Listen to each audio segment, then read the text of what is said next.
Backstage, we have confirmed that you are not feeling any symptoms of COVID-19 this morning and have read all educational materials pertaining to this vaccine.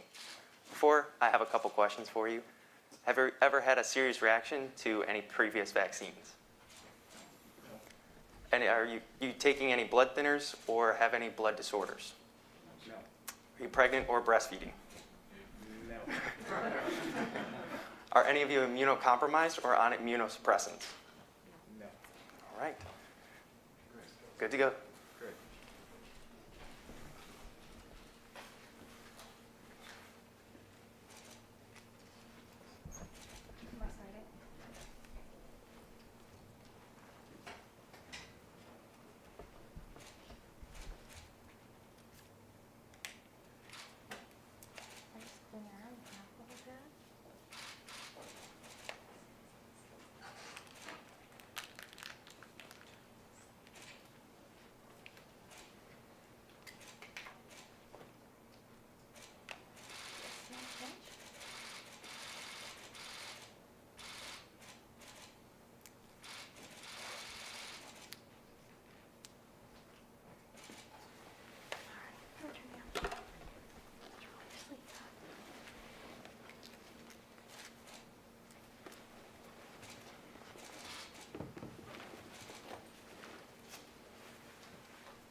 Sir, just need your shoulder, left shoulder.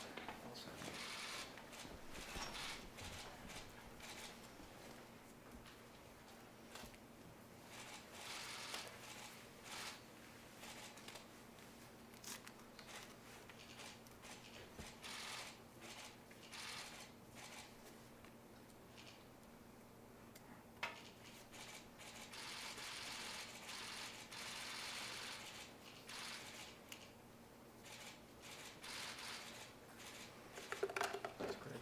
Great job. Great job. So before you guys leave today, you'll be getting a shot record proving that you received the vaccine from us today. And this vaccine is a 2-dose series, so that means you'll need to come back in 21 days for the second one. Again, with any vaccine, you could have a pretty sore arm at the injection site, maybe some redness, but if anything else happens, make sure to contact a medical provider or go seek medical care, okay? Great. Thank you. Thank you.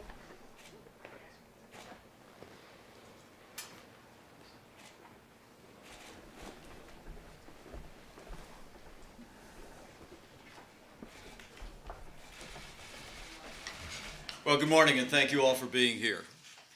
I want to thank my wonderful wife, our Second Lady, Karen Pence, the Surgeon General, Dr. Tony Fauci, and members of the White House Coronavirus Task Force who are joining us here today. I especially want to thank the fine medical team at Walter Reed Hospital that administered our vaccine today. I didn't feel a thing. Well done, and we appreciate your service to the country. You know, as the Christmas holiday approaches, this is always a season of hope. We gather here today at the end of a historic week to affirm to the American people that hope is on the way. And Karen and I were more than happy to step forward before this week was out to take the safe and effective coronavirus vaccine that we have secured and produced for the American people. It's a truly inspiring day. As the people of this country witnessed this past week under Operation Warp Speed, the first coronavirus vaccine is literally being administered in states across the country to millions of Americans. And make no mistake about it, it's a medical miracle. The average vaccine, I'm told by our experts, usually takes between 8 and 12 years to develop and then manufacture and distribute. But we're on track here in the United States to administer millions of doses to the American people in less than 1 year. It is a miracle indeed. And I also believe that history will record that this week was the beginning of the end of the coronavirus pandemic. But with cases rising across the country, with hospitalizations rising across the country, we have a ways to go. And I want to assure the American people that we're going to continue to make sure that our healthcare providers have all the support and resources they need to meet this moment. But vigilance and the vaccine is our way through. And building confidence in the vaccine is what brings us here this morning. Ever since I was asked by President Trump to lead the White House Coronavirus Task Force, I have been inspired by the diligence and energy of our researchers in this country. Early on, the President brought some of the leading pharmaceutical companies in the world together in the cabinet room and said that we needed medicines, we needed therapeutics, and we needed vaccines, and we needed them in record time. I watched the historic pace with which the dedicated men and women at the FDA worked. But today, Karen and I wanted to step forward and take this vaccine to assure the American people that while we cut red tape, we cut no corners. And thanks to Operation Warp Speed, thanks to incredible research companies, thanks to the great work at the National Institute of Health and the great and careful work of the FDA and the leadership of our President in Operation Warp Speed, the American people can be confident. We have one, and perhaps within hours, two, safe and effective coronavirus vaccines for you and for your family. And now we're in the process of distributing millions of doses of a safe and effective vaccine all across the country. Working closely with our nation's governors, we've already seen the vaccine delivered to healthcare workers and seniors across the nation. This week, 2.9 million doses of the Pfizer vaccine have been allocated, and next week, 2 million more doses will be distributed across America. And as you all know, yesterday, the FDA advisory panel recommended approval of the Moderna vaccine, and when it is approved, we expect later today we'll be in a position to ship 5.9 million doses of vaccines all across the country next week. In fact, under Operation Warp Speed, we are poised to have vaccine for 20 million Americans before the end of December. It is truly a medical miracle and an inspiration to people across this country. It's a tribute as well to the dedication of all of those working at the federal level and the state level who've implemented this project. From early on, President Trump gave the White House Coronavirus Task Force one mission, and that was to save lives. And in the midst of one of the most challenging years in the life of this nation, I truly do believe that despite the heartbreak and hardship that we have endured as a nation, that we've done just that. Working with members of the White House Coronavirus Task Force these last 10 months, we scaled testing. Now we're doing nearly 2 million tests a day. Have performed more than 200 million coronavirus tests across America, and the FDA just approved the first over-the-counter coronavirus test for at-home testing for the American people. Working with the great team at FEMA and with the Department of Defense, we identified and distributed literally billions of medical supplies to our doctors and nurses and hospitals, and will continue to ensure that all of our caregivers in this country have the resources and the support they need to continue to meet this moment. We saw to the development of therapeutics, remdesivir, monoclonal antibodies, the good use of steroids and other methods that have literally saved lives across the country. And as we gather here today and as we celebrate this week, we secured a safe and effective vaccine that's being distributed all across America. I would be remiss if I didn't take this moment at the end of this challenging year simply to say thanks to the men and women who served on the White House Coronavirus Task Force. You will hear from several of them in just a few moments. But let me give credit where credit is due. I want to thank Dr. Tony Fauci and Dr. Deborah Birx. I want to thank Dr. Robert Redfield and all the great men and women at the CDC. I want to thank Secretary Alex Azar of HHS and Seema Verma at the Center for Medicaid and Medicare Services. And I also want to thank the great team at FEMA that has stood up the greatest national mobilization since World War II. And Pete Gaynor, General Sanford, and all of those that have worked to make sure that that the American people and our healthcare workers have the supplies they need has made an extraordinary difference in the life of the nation. I'm also grateful for the steady hand and leadership of Dr. Ben Carson, who has been with us every step of the way. I know I speak for every American when I say, and I speak for our president when I say thank you for your service in this year and in the days to come.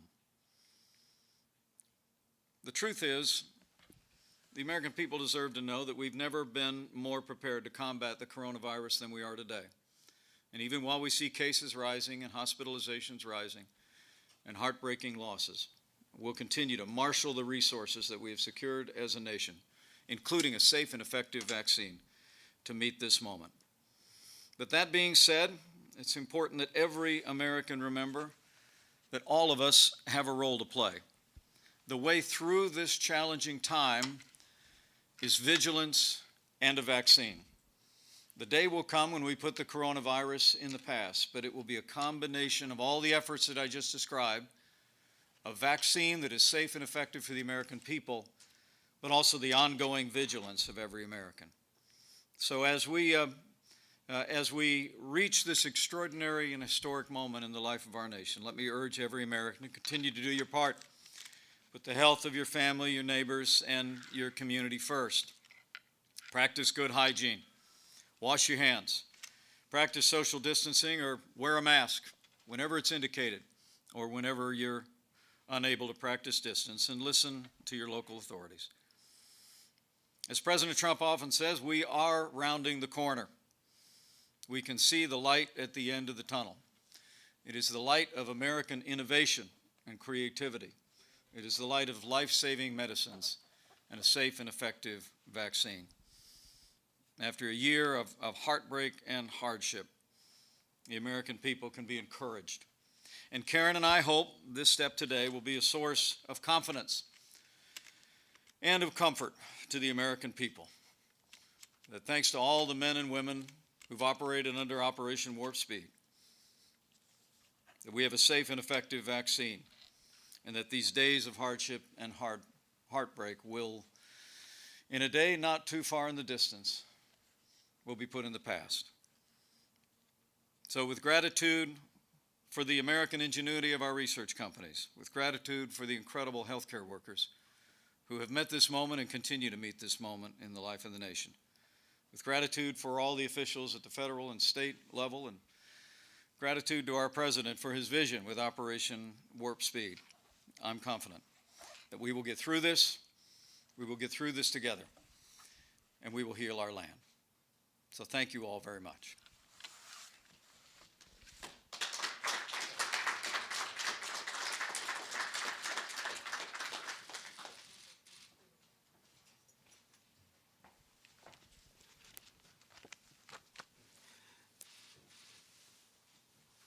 Well, good morning, everyone. Thank you, Vice President Pence, for your leadership of the Coronavirus Task Force. And to the task force members here today, Administrator Verma, Administrator Gaynor, General Sanford, Dr. Redfield, my buddy, Ben Carson, and one of my mentors, Dr. Fauci. Thank you so much for the work that you have all done. It's been a marathon. And the last couple of miles of a marathon, as the Vice President says, are always the hardest. But by golly, the finish line is in sight. So we just got to keep on running. American people, we need you to keep on running. We're going to get there. We have our research community, as well as the tens of thousands of study participants across the country, to thank for showing us that there is a light at the end of this tunnel. And I have to acknowledge the many people of color represented among the researchers who developed the vaccine. Shout out to Dr. Corbett at NIH, an African-American female who helped develop these vaccines. Thanks to the scientists and doctors who reviewed it, particularly those of color. And the study participants who bravely volunteered to demonstrate its safety and efficacy. And Dr. Fauci and I have been working for months to make sure the trials are representative of the population so that everyone can feel safe getting this vaccine. Professionally and personally, to everyone who has made this day possible, thank you with all of my heart. As a practicing anesthesiologist at Walter Reed Hospital, a frequently deployed member of the U.S. Public Health Service Commission Corps who's helped stand up multiple COVID-19 testing sites, and an individual with asthma and high blood pressure, I am acutely aware of my own increased risk for COVID-19 exposure and the comorbidities that increase my risk of complications. And as the U.S. Surgeon General and a Black man, I am equally aware of the symbolic significance of my vaccination today. As I've discussed with faith leaders as recently as last night, the creation of these vaccines is a gift from above. But vaccines, even ones that are 95% effective, will not alone end this pandemic. We must now do the necessary work to go from vaccines to vaccinations. It would truly be the greatest tragedy of all if disparities in COVID outcomes actually worsened because the people who could most benefit from this vaccine can't get it or won't take it. Working to combat mistrust and misinformation will be critical if we are to ensure the equitable protection of all Americans against COVID-19. Lack of trust, especially in communities of color, is not without good reason. The shameful Tuskegee experiments occurred within many of our lifetimes. To truly promote confidence in these vaccines, we must start by acknowledging this history of mistreatment and exploitation of minorities by the medical community and the government. But then we need to explain and demonstrate all that has been done to correct and address these wrongs. The many protections and safeguards in place, like the Office of Human Research Protections, independent institutional review boards, data and safety monitoring boards, the FDA VERB PAC, and the CDC Advisory Committee on Immunization Practices. These are all there to make sure tragedies like the Tuskegee syphilis experiments or the exploitation of Henrietta Lacks never, ever happen again. And finally, we've got to engage trusted voices, medical organizations like the National Medical Association and the National Hispanic Medical Association, faith leaders, and minority gatekeepers like the historically Black colleges and universities, the Divine Nine, tribal leaders, and the National Conference of Hispanic State Legislators, all of whom I've spoken with frequently and as recently as this week. Because when these gatekeepers are informed and confident, their communities will be informed and confident. I want to close by saying I know the importance of representation. Many of you have heard me tell this story. I never believed I could be a doctor, much less the Surgeon General of the United States, because I'd never met another Black doctor, even though I had straight A's. The first doctor I met of color was Dr. Ben Carson when I was in college. It took me that long to believe that I could be it, because it took me that long to see it. And that's why I could not be more pleased or feel more called to receive this vaccine that so many people of color had a hand in developing and testing, and that has the potential to correct at least some of the health disparities this pandemic has unveiled.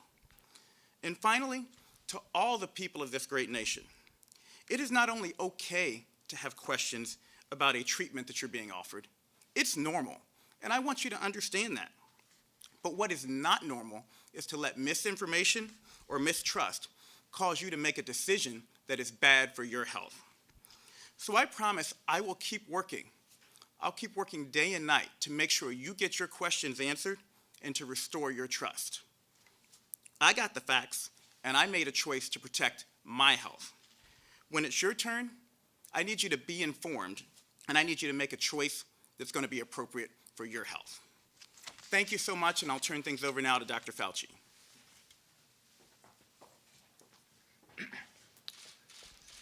Thank you very much, Jerome. Mr. Vice President, Second Lady, Madam Pence, Jerome, thank you. I really feel extraordinarily privileged and honored to be with you here today to make a few comments about a most extraordinary undertaking that you see here today, culminating in something that is an actionable intervention that will get us out of the extraordinary experience that we've had over the last year. As I was sitting here listening to the remarks of Vice President Pence and Jerome, I was looking over at Bob Redfield and recalling that it was about a year plus a few weeks that Bob called me up one evening at home and told me, I think we have a problem. I'm getting information from my sources in China that there is something very unusual going on there, and I'm very concerned about it. Literally, a week and a half later, the effort that led to where we are today to see the Vice President of the United States and the Surgeon General get vaccinated with a safe and effective vaccine, literally a few days after that, the work began to develop the vaccine. And what we saw was the marriage between years of fundamental, basic, and clinical research that led to the extraordinary technology that have allowed us, and when I say us, I mean the medical community, so many people from so many different agencies in academia, in government, and in industry, to do something that is truly unprecedented. So we started literally days after that phone call that I had with Bob, and over a period of months, as opposed to years, we saw the development in record time of a vaccine that is shown to be safe and effective. We want virtually everyone eligible to get this vaccine ultimately. Two questions get asked when people have hesitancy or reluctance to get vaccinated. Did you go too quickly is the first. The answer to that is the speed was a reflection of extraordinary scientific advances and did not compromise safety, nor did it compromise scientific integrity. The next question is, okay, but what about the fact, is it really safe and is it really effective? Or is this something the government is trying to put over on us? Is this something the companies want to take advantage of? Well, let's take a look at what's happened over the past few months. We've had clinical trials, and thanks to the volunteers in that trial, in tens of thousands who have put themselves on the line to prove to the country and the world that these are safe and effective products. The decision as to whether or not it's safe and effective was not in the hands of the company, nor was it in the hands of the administration. It was in the hands of independent body of individuals, scientists, vaccinologists, ethicists, statisticians, to examine the data independently and say it is ready to look at for approval, at which point the company submits it to the FDA, and together with the advisory committee of the FDA, make the decision it is now ready to go. So the process was independent and totally transparent, which brings us to where we are today. This important symbolic vaccination of the Vice President of the United States and the Surgeon General of the United States, which is something we want to be symbolic, to tell the rest of the country the time is now to step to the plate, and when your time comes, to get vaccinated. Because when we're speaking to you here today, I often say it is really bittersweet. The bitterness is the fact of what the Vice President mentioned. We still are in the middle of a very difficult situation with record numbers of cases, hospitalizations, and deaths. But the sweetness is the light at the end of the tunnel, which I can tell you, as we get into January, February, March, and April, that light is going to get brighter and brighter, and the bitterness is going to be replaced by the sweetness. And we all hope, and I think this is doable, that by the time we get to several months into this year, we will have enough people protected that we can start thinking seriously about the return to normality. And that's up to all of us to step forward and get vaccinated. Thank you.